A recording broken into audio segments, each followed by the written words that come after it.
Today I'm going to do a challenge for Eat Carbs channel, making something in the outdoors that you enjoy to eat. My plan today is making some Bannock on my solo stove using cast iron, so stay with us. Alright, this right here is my Bannock mix. I just make quite a bit of it up ahead of time, and I just fill it in my pack as needed. Gonna take a little bit of this water here. It don't take much. It does not take much to get it going. And I just do all my mixing right inside the bag.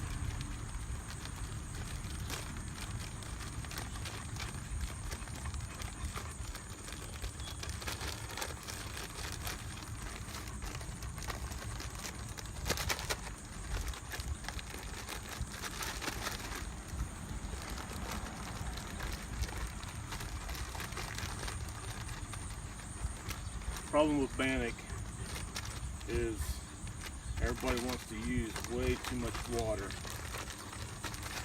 You'll see people make it and it'll be almost like it won't be a dough, it'll be a batter. And then they cut the bottom of the bag and pour it into their pan and stuff like that. I personally don't like my Bannock that way. I just make it up into a dough ball and just let it go. Man, see how efficient the solo stove is?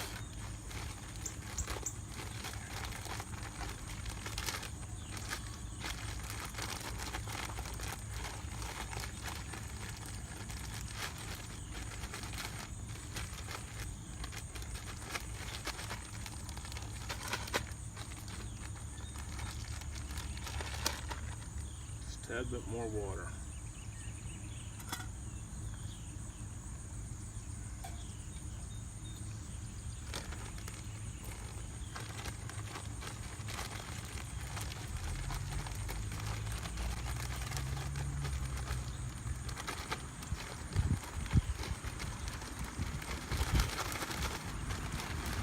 I mean, I've literally used nothing but a few feathers and some little sticks right there that I processed down. And that's it. Basically the size of one of those little chunks down there.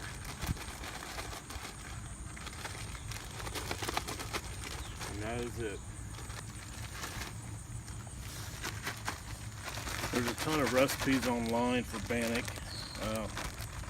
The best Bannock that I think is the best is Mitch is over Native Survival. He's got several recipes on his channel.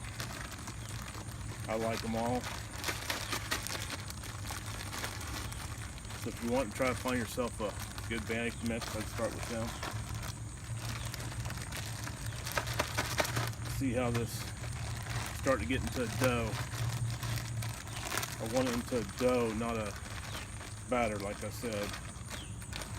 And a lot of your moisture on these bags will collect on the sides, so you need to make sure that you get all that worked in.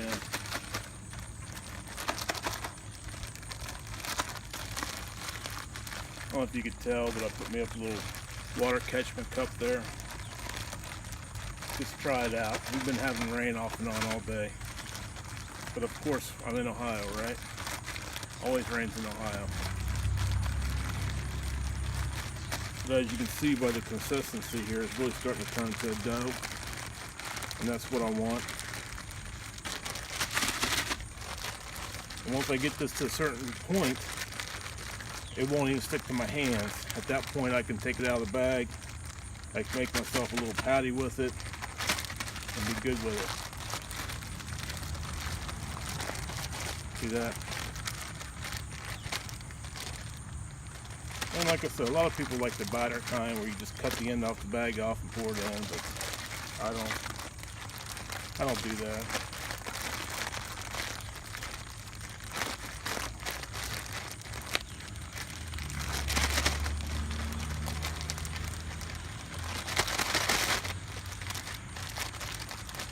Once you get to the point to where there's basically nothing sticking on the bag, that's when you know you just about got it.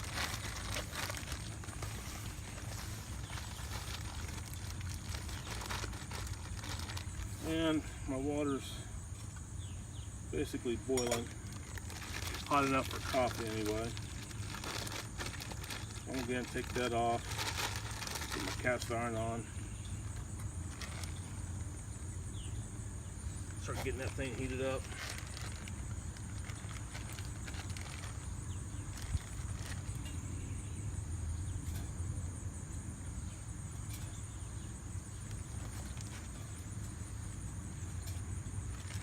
Put me a little oil in this. Got my little spatula that I made there. It's probably been a couple years now. Just give me a little bit of oil, just enough to keep everything honest.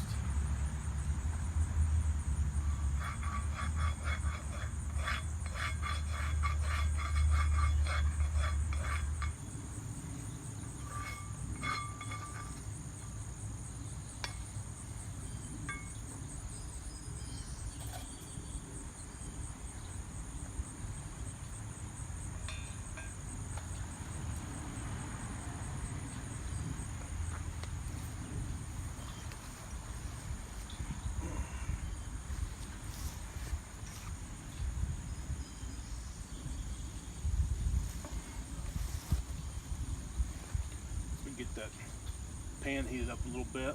Start putting some Bannock on there.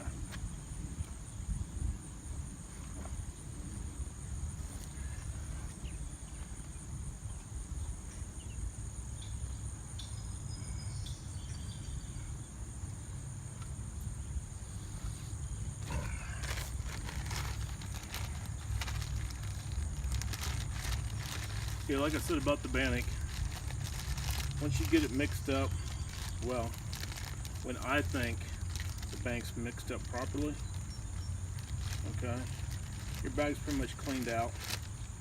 You can see, it's like a big dough ball. And I just knead it down a little bit, making a big old patty. The thinner you bake it, the thinner you make it, obviously the less cooking it's going to take. It just makes sense, right? So I usually make it just big enough to fit around the bottom of the pan. And just lay it in there. The pan still is not hot enough yet, but we'll get that fixed.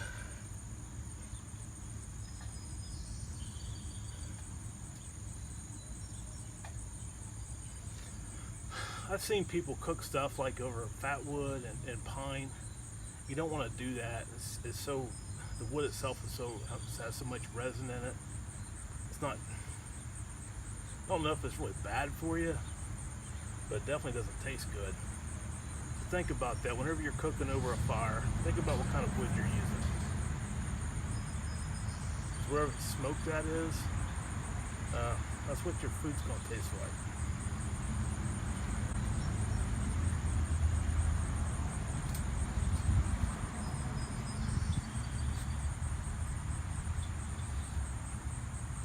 Really doesn't take too long to cook this stuff up. And you can see here I didn't use any wood, very little wood, but I do love this little stove. I got another wood stove, I think it's like an Emberlet stove. I like that real well too, but this thing right here now, I'm telling you, this thing is extremely efficient, uses very minute wood. And the best thing is, once it's done burning, you've got very little ash left. A good trick, if you're actually out camping and you are having fires at night or whatever, if you find yourself a piece of oak or hickory or some kind of a hardwood, take a little hunk of that and make it into chunks, little squares or whatever, and use that for your stove. Because having that hardwood really makes a big difference as far as your coal base and it burning efficiently. But this tulip poplar here, it goes up about like newspaper. So let's go ahead and turn this around a little bit, see how we're looking. Yeah, flip that around, squirt it around in there. I think it's looking pretty good, folks.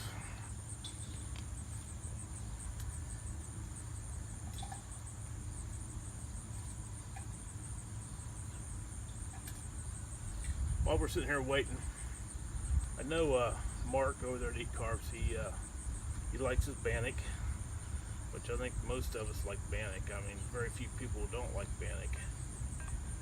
But anyway, that's why I picked Bannock today. I love Bannock too. I don't probably eat it as much as I used to, but I do like it. Like I said, usually when I make a batch of it, I make a large batch of it, then break it down into like, that right there honestly would feed 2 people. So I break it down to that size. That way, if I have somebody here with me, they can have some. If not, I'll take some of it and put it back in that little baggie that I put in my pocket and save it for later. So that's where we're at.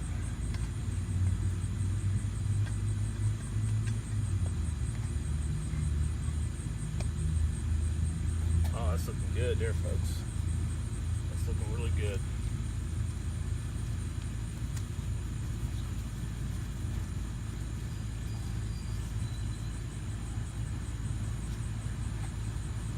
Yeah. I think my dog wants some. Sit. Sit. Sit. No, we're not playing. No. We're not playing.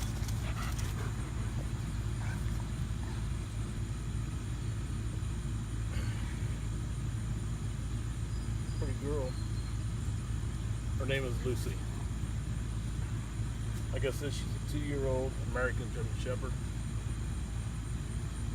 She's still pure 100% puppy. Now, baking this Bannock, honestly I could have just as easily have done it on my little gas stove, but using my gas stove I would use a little, my backpacker's skillet. I don't use that on open flame. Back only use cast iron on flame, and then my backpacker stove, I use that on gas or whatever.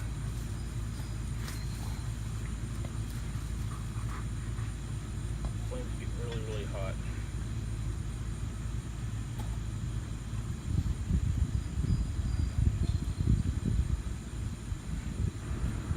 Hope you can see this.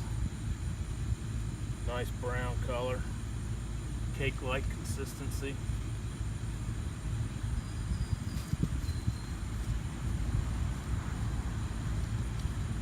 Tastes like Bannock.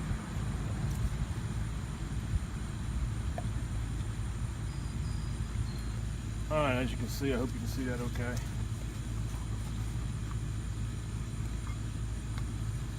Looks pretty good there. Nice cake consistency. There you go.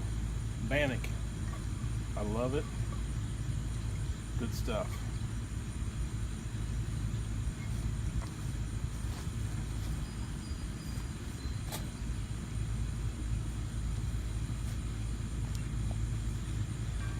Bannock and coffee. What else a person need, right?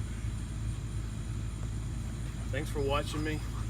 Go check out Eat Carbs video. Mark does a great job. Appreciate everything he does. One thing I did forget today though is my tongs. They're in the house somewhere, but I should have my tongs there. Would have been nice. But other than that, guys, have a good day, and thanks for watching. And like I said, check out Native Survival's recipes on Bannock. It's really good stuff. It's too hot.